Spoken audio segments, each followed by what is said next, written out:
Jangan lupa like, komen, dan subscribe channel YouTube TVRI Bengkulu dan nyalakan lonceng notifikasinya.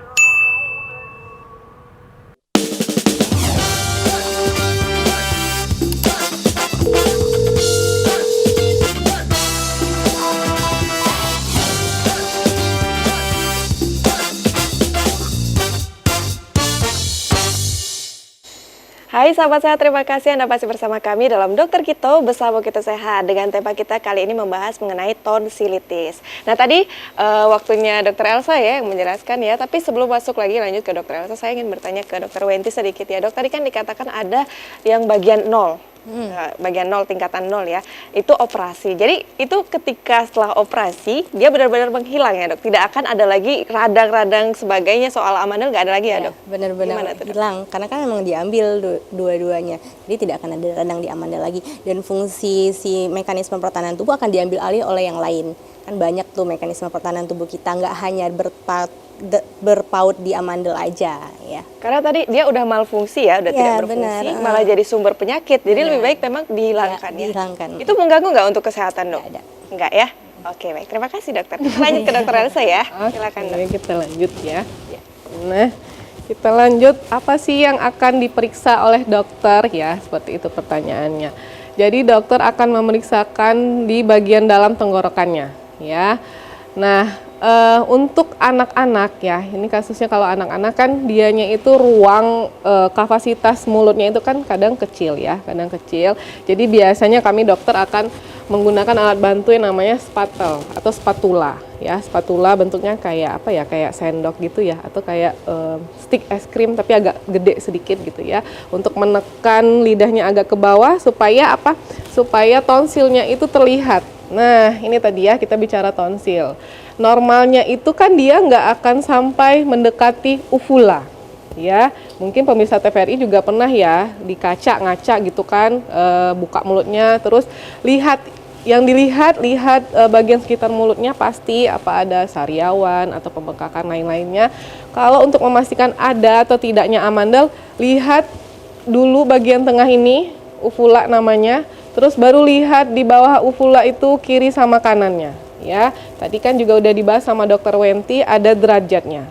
Ada 0, 1, 2, 3, 4 ya. Kalau dianya udah mendekati uvula seperti ini ya, ini kan udah mendekati ya, berarti dianya tuh kemungkinan ada di T3 atau T4. Biasanya sih ini T3 ya. Kalau T4 itu dia benar-benar udah kayak nutup nih, nggak ada ruang lagi di sini. Nah, inilah baru kita diagnosa bahwa seseorang itu tonsilitis ya.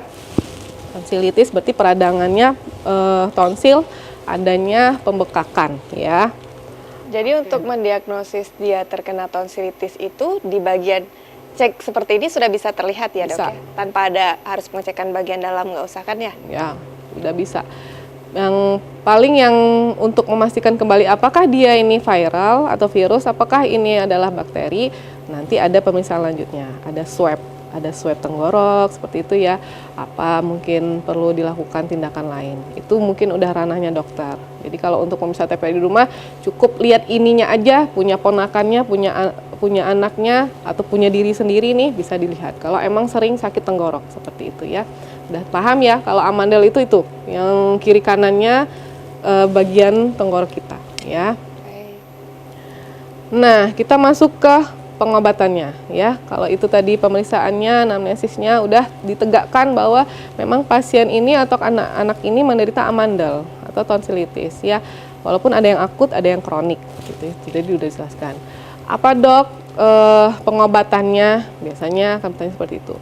Pengobatannya kalau udah derajat T3 ya, T3 seperti itu, udah ada gejala nyeri menelan dan demam sebagainya, yang pertama pasti akan diberikan terapi suportif. Terapi suportif berarti sesuai dengan gejala apa yang dialami oleh pasiennya. Kalau demam kita akan berikan anti demamnya ya. Kalau memang ada batuk pilek kita akan berikan. Nah, nanti kalau emang penyebabnya itu bakteri, pasti kita akan berikan antibiotik ya. Kalau dianya itu meradang, kita akan berikan anti radang ya. Antipiretik tadi jika dia demam. Nah, gimana nih dok kalau belum bisa ke dokter? Apa yang harus dilakukan di rumah sebelumnya ya? Non medikamentosa ini artinya yang bukan yang medis ya, yang bisa dilakukan. Dianjurkan untuk banyak minum dan makan makanan yang lunak dulu. Ya, disarankan adalah minuman yang hangat, ya, hangat. Terus minuman yang usahakan air putih saja, ya, yang tidak mengandung soda dan perisa dan lain-lain sebagainya.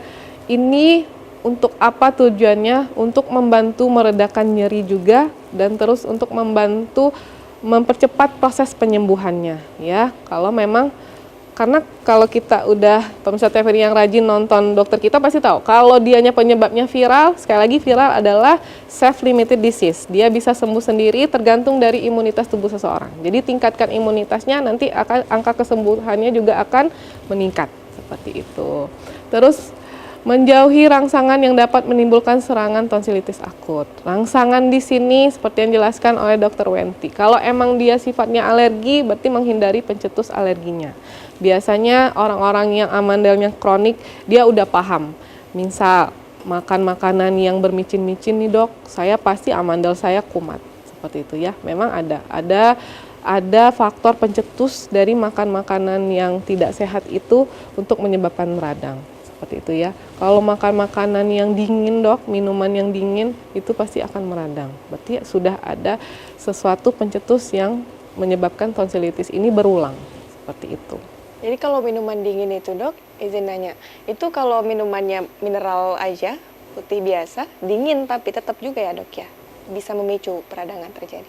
Ini Yang uniknya ada beberapa pasien saya air putih dingin aja dia udah nggak bisa lagi. Menjadi pencetus peradangan katanya. Saya awalnya bilang nggak apa-apa kalau air minum memang air putih ya dingin itu kan nggak apa-apa karena dia kan tidak mengandung yang lain-lain ya seperti itu. Hanya saja beberapa pasien yang saya temui air putih dingin saja dok, saya tuh udah langsung tuh reaksinya cepat meradang kayak gitu. Saya udah paham kata dia. Oke, berarti makanya setiap individu human itu kan memiliki ciri khas yang berbeda-beda ya. Jadi kita tidak juga bisa berpatok kepada teori seperti itu. Baik. Nah ini menariknya ya, uniknya ya dok. Akan kita lanjutkan saja jeda pariwara ya dok ya. Nah pemirsa jangan kemana-mana, tetap bersama kami dalam Dokter Kito, bersama kita sehat.